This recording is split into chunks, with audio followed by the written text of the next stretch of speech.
Good evening. Good, better, best. Never let it rest till your good is better and your better is best. Welcome to BMC English News Live. Myself, Marina Francis, joining you with the news updates. First, today's headlines. Traffic violations procedures haven't changed since 2015 in Bahrain. Bahrain sees drop in COVID-19 cases. Saudi Grand Mosque permits restricted to fully vaccinated starting October 10th. Europe may lift entry restrictions soon.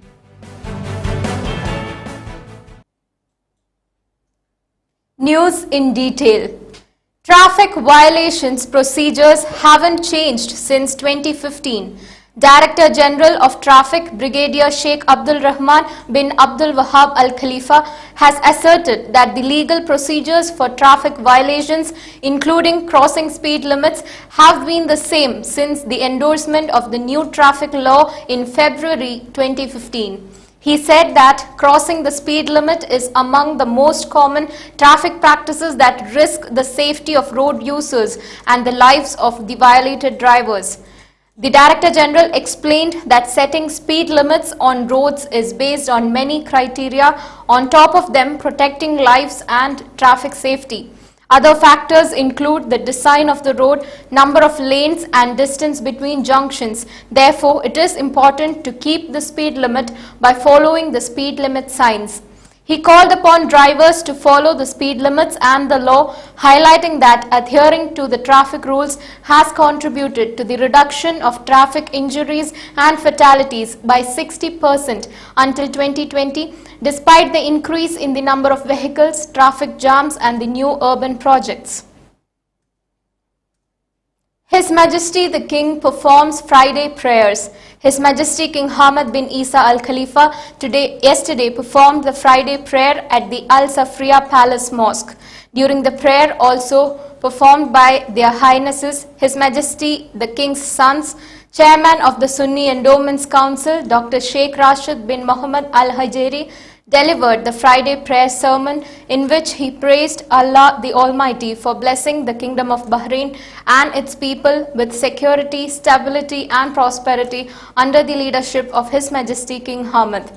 Al-Hajeri extended sincere thanks to His Majesty the King for his directives to expedite the resumption of regular prayers at the mosques to their pre-pandemic level while complying fully with the precautionary measures in force, praying to Allah the King the Almighty to bless His Majesty King Hamad with abundant health, happiness, wellness and long life.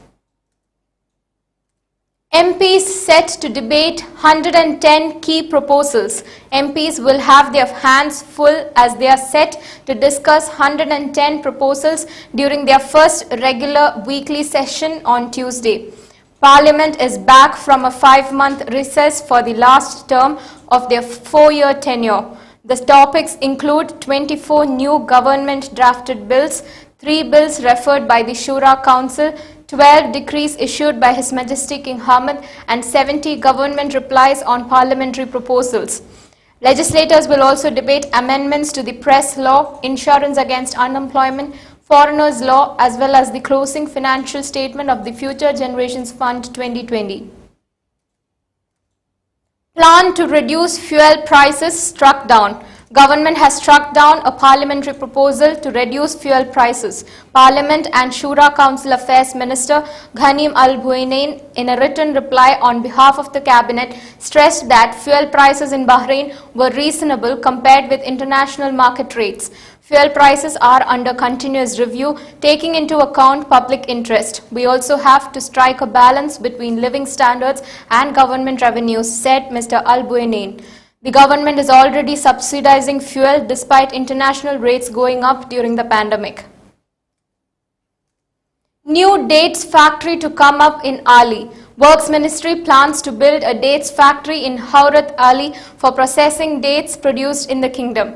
The move comes as demand for dates has seen a drastic rise among the pandemic and increased awareness and search for healthier sugar alternatives.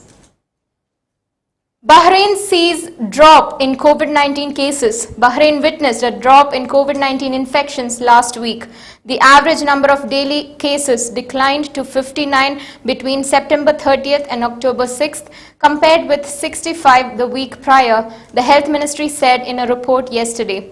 There were 413 cases in total during the week, of which 357 contracted the virus through local transmission. The remaining 56 cases were identified amongst travelers. Of the total cases, 216 were Bahrainis and 197 expatriates. Random community testing revealed 86 cases last week and 103 were identified after they developed symptoms, while 78 emerged as a result of close contact tracing and 90 tested positive after completing quarantine. Meanwhile, yesterday's COVID updates. Bahrain yesterday recorded 80 new COVID-19 cases and 43 recoveries. Of the new cases, 21 were expat workers, 36 contacts of local cases and 23 travel-related. An additional 43 people recovered. Of the 612 active cases, 7 people are receiving treatment and 4 are in a critical condition. His Highness Sheikh Nasser praises Philly fast attack victory. His Majesty the King's representative for humanitarian work and youth affairs, His Highness Sheikh Nasser bin Hamad Al Khalifa, has asserted that the achievements of the Bahraini equestrian sports at external races prove its distinguished status and steady progress, reiterating his support for participation in such competitions to continue raising the national banners. In this regard, His Highness Sheikh Nasser praised the success of his filly fast attack in winning the Godolphin Lifetime Care Oso Sharp Stakes at the Newmarket, UK, noting that the victory will be a catalyst for all Bahraini participation in the upcoming events. His Highness Sheikh Nasser indicated that the Godolphin Lifetime Race is among the strongest international races, which confirms the outstanding performance of the Bahraini equestrian sports.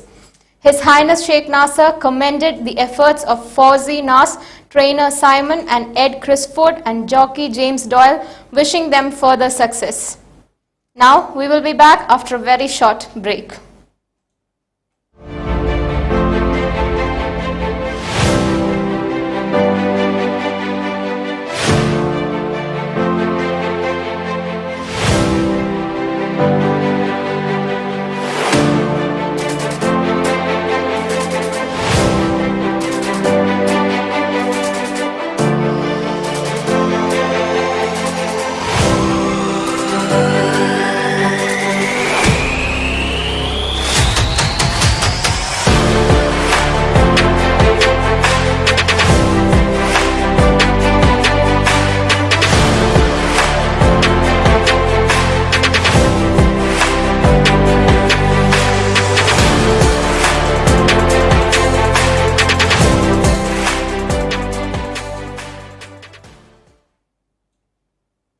Welcome back. FTA talks between GCC states and Britain officially launched. Industry, Commerce and Tourism Minister Zayed Al-Zayani has announced the official launch of free trade agreement negotiations between the GCC countries and the UK. The move was announced during a phone call between Industry, Commerce and Tourism Minister Zayed Al-Zayani and UK Secretary of State for International Trade and Board of Trade President Annie Mary Trevelyan. An FTA between the GCC and the UK is expected to add a new chapter to what is already a long-standing and strategic partnership. Former Kuwaiti envoy to Bahrain passes away. Former Kuwaiti ambassador to Bahrain Faisal Al-Haji Bukadur passed away yesterday morning. Faisal Al-Haji, who joined the Ministry of Foreign Affairs in October 1968, had handled several governmental and diplomatic positions on his way to the rank of ambassador. He worked as the ambassador of Kuwait to Bahrain from 1988 to 1992. He became the Undersecretary of the Ministry of Information from 1993 to 1999. following which he held several ministerial portfolios and worked as an advisor in the Council of Ministers. Saudi announces Grand Mosque permits restricted to fully vaccinated starting October 10th. The Ministry of Hajj and Umrah announced that only fully vaccinated pilgrims will be allowed to apply for Umrah and prayer permits at the Grand Mosque in Makkah starting from Sunday, October 10th. The same applies for permits to Rauda Sharif and the grave of the Prophet at the Prophet's Mosque in Medina. The ministry clarified that categories exempted from taking vaccinations as shown by Tawakkalna application will not be affected by the rule. The ministry asked all those who have been issued permits to take the second dose 48 hours before the date of the permit to avoid cancellation. Appointments are available at the vaccination centers throughout the kingdom. All precautionary and preventive measures related to the pandemic are subject to continuous evaluation by the Public Health Authority according to the developments in the epidemiological situation. UAE Hope probe discovers higher than expected oxygen levels on Mars. The Emirates Mars mission unmanned Hope probe spacecraft in the Martian orbit has discovered higher than expected amounts of oxygen on the planet. The announcement came on Saturday in a tweet also showing spring season in the northern part of Mars, posted by His Highness Sheikh Mohammed bin Rashid Al Maktoum, Vice President and Prime Minister of the UAE and ruler of Dubai. Hope probe is studying Mars' atmosphere in unprecedented detail using a variety of sensors and cameras. The UAE on Saturday began sharing the scientific data it obtained on Mars so far with the rest of the global research centers, Sheikh Mohammed said. COVID-19 vaccine certificate for Omani travelers approved by UK. Vaccine certificates issued by the Sultanate of Oman for travelers to the United Kingdom will be recognized starting from October 11th. The United Kingdom Embassy in Muscat has stated that from 4 a.m. on October 11th, vaccination certificates issued by the Sultanate of Oman will be recognized for travelers to the UK. India records highest coronavirus recovery rate at 97.98%. India logged 19,740 new COVID cases and 23,070 recoveries in the last 24 hours, reports the Ministry of Health and Family Welfare on Saturday. With this, the country's active caseload now stands at 236,643, which is the lowest in 206 days. The recovery rate is currently at 97.98%, the highest since the beginning of the pandemic. Europe may lift entry restrictions. Travel restrictions to Europe could soon be eased, with the European Union yesterday announcing that it had added Bahrain and the UAE to the list of epidemiologically safe countries.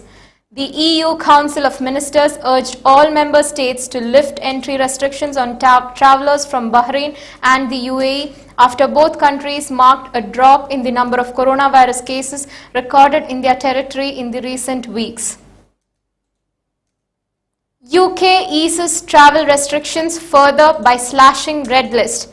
The Britain government said Thursday that it is to relax travel rules further next week, a move that will open up many long-distance holiday destinations to travelers for the first time since the onset of the coronavirus pandemic a year and a half ago, as well as dramatically whittling down the number of places from which travelers will be required to quarantine in a hotel.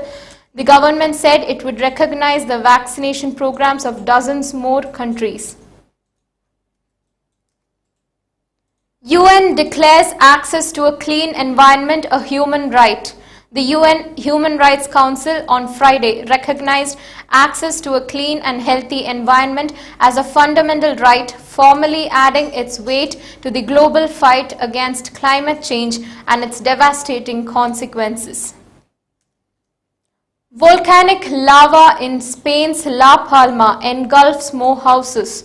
Buildings near the volcano on the Spanish island of La Palma were engulfed by rivers of lava early on Saturday, with the drama of the red-hot eruption intensified by the spectacle of flashes of lightning.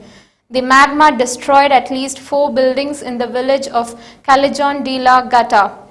The Cumbre Vieja volcano began erupting on September 19th and has destroyed more than 800 buildings and forced the evacuation of about 6,000 people from their homes on the island.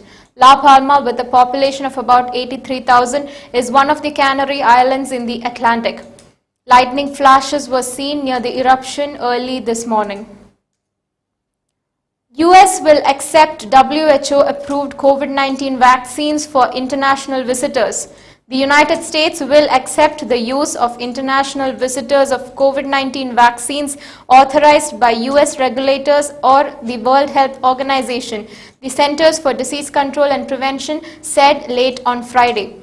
On September 20th, the White House announced the United States in November would lift restrictions on air travelers from 33 countries, including China, India, Brazil, and most of Europe, who are fully vaccinated against COVID-19. It did not specify then which vaccines would be accepted. With that news, we come to the end of today's news updates. We shall be back every day at 7:30 p.m. with the daily news updates in English. Good night.